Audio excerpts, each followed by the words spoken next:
부르심을 받아 주의 은혜로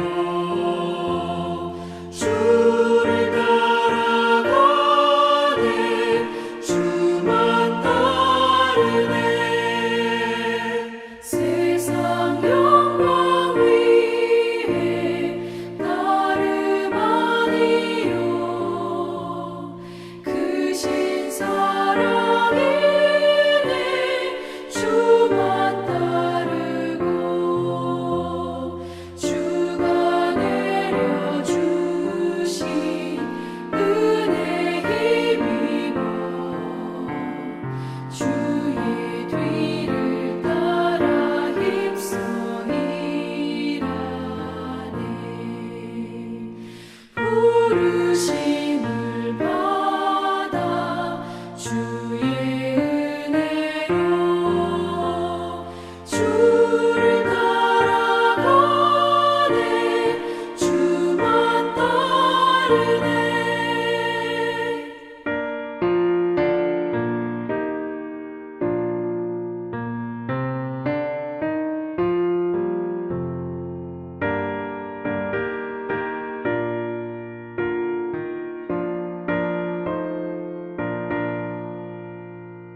환난 비방 많고 원수 강하나 주의 용사도 힘이 강하니 누가 능히 이겨 넘어뜨리나 변함없는 진리 승리하리라 기쁜 찬송하며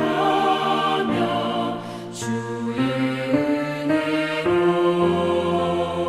주를 따라가네 주만 따르네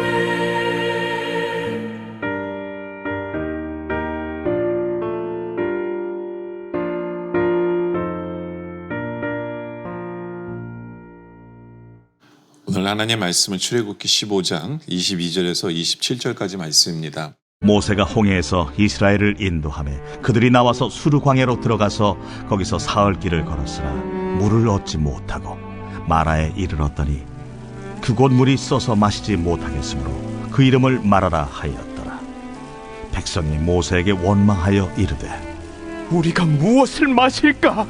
모세가 여호와께 부르짖었더니 여호와께서 그에게 한 나무를 가리키시니 그가 물에 던지니 물이 달게 되었더라. 거기서 여호와께서 그들을 위하여 법도와 윤리를 정하시고 그들을 시험하실세. 너희가 너희 하나님 나 여호와의 말을 들어 순종하고 내가 보기에 의를 행하며 내 계명에 귀를 기울이며 내 모든 규례를 지키면 내가 애굽 사람에게 내린 모든 질병 중 하나도 너희에게 내리지 아니하리니 나는 너희를 치료하는 여호와임이라. 그들이 엘림에 이르니 거기에 물샘 12과 종려나무 70그루가 있는지라. 거기서 그들이 그 물 곁에 장막을 치니라. 22절에 보면 오늘 말씀이 이렇게 시작하죠. 모세가 홍해에서 이스라엘을 인도하며 그들이 나와서 수르 광야를 들어가서 거기서 사흘 길을 걸었으나 물을 얻지 못하고 이제 3일이 지났어요. 사흘이 지났습니다. 홍해의 사건을 경험한 지 3일이 지났어요. 근데 이들은 마치 기억력 상실한 사람들처럼 보입니다. 왜냐하면 물을 얻지 못합니다. 그리고 23절에 마라에 이르렀더니 그곳 물이 써서 마시지 못하겠으므로 그들은 그 이름을 마라라 하였더라. 그때 24절에 백성이 모세에게 원망하여 이르되 우리가 무엇을 마실까? 하나님을 원망합니다. 정말 놀라운 홍해의 이적의 사건을 경험한 이들.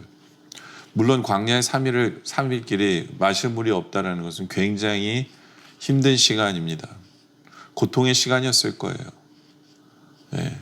그래도 사흘 전에 이들은 하나님을 찬양했고 자신들을 홍해에서 건진 하나님을 찬양했던 이들인데 물을 다스리시는 하나님이심을 보이신 거거든요. 그죠?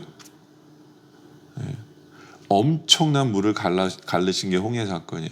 근데 참 재밌게도 엄청난 물을 경험한 이 이스라엘 백성들이 이제 아예 물이 없는 것을 경험합니다. 아예 물이 없는 것을 경험해요. 그래도 이들이 기억했어야 되는 건 뭐냐면 모든 물을 다스리시는 하나님이신 것을 이들은 경험한 거거든요. 자신들에게 물이 없다고 해서 하나님을 원망하기보다는 오히려 하나님께 기도하면 되죠. 하나님, 모든 물을 다스리신 하나님, 저희가 목이 마릅니다. 저희가 물을 주세요. 바로 이것이 가장 바른 자세이겠죠. 그렇죠? 근데 이들은 그걸 선택한 것이 아니에요. 기도를 선택한 것이 아닙니다. 이들은 원망을 선택했다. 여기에 문제가 있는 거죠. 여기에 문제가 있어요. 여러분들, 우리는 하나님이 우리에게 베푸신 은혜를 잊고 산 부분은 없습니까? 지금도 하나님께서는 우리에게 수많은 은혜를 베풀고 계시는데 하나님의 은혜를 잊어버리고 온 우주 만물을 다스리시는 하나님이심에도 불구하고 내가 지금 뭐가 조금 없다고 그래서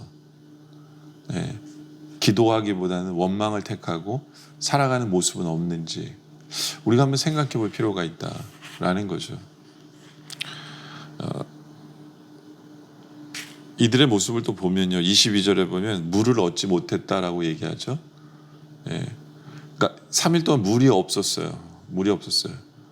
근데 엎친 데 덮친 격으로 23절에 보니까 마라에 이르렀더니 그곳 물이 써서 마시지 못하겠으므로 그 이름을 말하라. 그러니까 엎친 데 덮친 격으로 이렇게 두 가지 일이 한꺼번에 오다 보니까 이스라엘이 원망한 거예요. 어떤 면에서 오케이, 첫 번까지는 내가 참을만해. 두 번, 이건 안 되지. 그러면서 원망하는 거거든요. 보통 우리는 몇 번까지는 참습니까? 몇 번까지 참아요. 근데 우리가 이렇게 살다 보면요, 항상 그런 것 같아요. 한 가지 일만 겹치는 게 아닌 것 같아요. 엎친 데 덮친 격으로 또 그 위에 또 다른 일이 발생하고 또 다른 일이 발생하거든요. 근데 우리는 그때 그것을 기억해야 돼요. 하나님께서 지금 나를 훈련하기를 원하시는구나. 하나님께서 이것을 통해서 역사하시려고 하는구나. 하나님의 의도가 있으신 거예요. 여러분들, 하나님께서 언제든지 물을 내리실 수 있는 분이에요. 그죠? 근데 하나님이 심심하셔서 이스라엘 백성들에게 물을 안 주셨겠어요? 그렇지 않아요. 그렇지 않죠. 하나님께서 이들을 가르치고 싶으신 것이 있었어요. 이들에게 훈련하고 싶으신 게 있었어요. 특별히 이제 홍해를 넘어서 광야의 이 시간은요, 이스라엘 백성들이 훈련받는 시간이에요. 왜 훈련을 받아야 되냐면 이제 가나안 땅에 들어가면 적들과 싸워야 돼요. 이제 어떻게 빼도 박도 못해요. 광야에서는 옮겨 다니면 되죠. 피하면 돼요. 뭐 도망하면 돼요. 근데 이제 가나안 땅에 들어가면 이제 거기가 자기들이 머물 곳이에요. 거기에 있기 때문에 적들이 쳐들어오면 가나안 땅 도망쳐서 다시 광야로 갈 수 있는 데가 아니에요. 맞서 싸워야 돼요. 그러려면 어떻게 됩니까? 이스라엘 백성은 준비가 되어져야 돼요. 준비가. 그러니까 하나님께서는 이제 이 광야의 생활을 통해서 이스라엘 백성들을 훈련하시는 거예요. 가나안 땅에서 이제는 어떤 적이 쳐들어오더라도 맞서 싸울 수 있는 그걸 훈련시키시는 거예요. 그렇기 때문에 이렇게 엎친 데 덮친 격으로 일이 만들어지고 그러면 하나님이 나이가 가르치고 싶으신 게 있구나. 이걸 깨달아야 되는 거죠. 그리고 하나님께서 어떤 역사를 통해서 더 강한 믿음을 주시려고 하시는구나. 깨달아야 되는데 이들은 원망을 선택한 거죠. 근데 이들이 원망하더라도 하나님 뭐라고 그러진 않으세요. 목이 마르고 인간의 네세시티잖아요. 꼭 필요한 거예요. 하나님 인정하세요. 그러면서 하나님께서 어떻게 해주시느냐. 25절에 모세가 여호와께 부르짖었더니 여호와께서 그에게 한 나무를 가리키시니 그가 물에 던지니 물이 달게 되었더라.